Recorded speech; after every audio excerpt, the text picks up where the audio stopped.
Yes, Indy, Garland on the avenue. Let's talk about the LSU Fighting Tigers. Back in November, after the LSU Oklahoma game, Brian Kelly in the post-game presser, which I attended, said, "We're taking receipts. We'll see you at the national championship." I had no idea where that came from. Like, it was unprompted by him. But now I know that he was promised a ton of money to go into the transfer portal and get a ton of dudes through NIL. And my goodness, have they. 17 guys so far. Number one transfer portal class in America.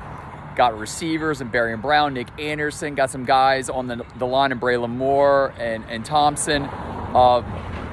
They needed help at edge defensive end. They got Peyton. They got Pyburn. Those guys could both start right away. Got a cornerback in Mansour Delane out of Virginia Tech.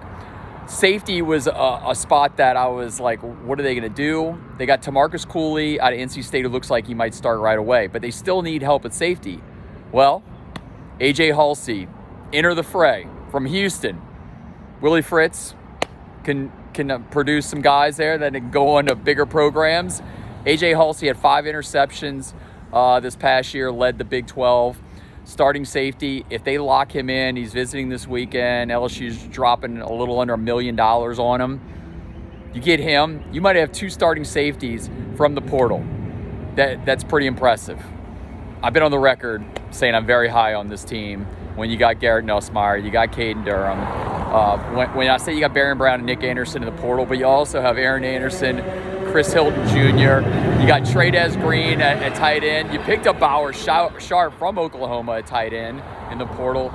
They are absolutely loaded, throwing a ton of money around. It is now or never for the purple and gold. They have to make the playoff this year. It starts in week 1 against Clemson on the road. Told you recently that they're 1.5-point dogs according to Caesar Sportsbook. So keep an eye on A.J. Haulcy this weekend, see if he commits. If he gets in there, I don't see a weakness in this roster right now. They still need to figure out who's going to be the 5 starters in the offensive line. I think they figured out left tackles, Tyree Adams, right tackles, Weston Davis. But they need to figure out the interior defense, offensive line. But purple and gold rolling in the portal.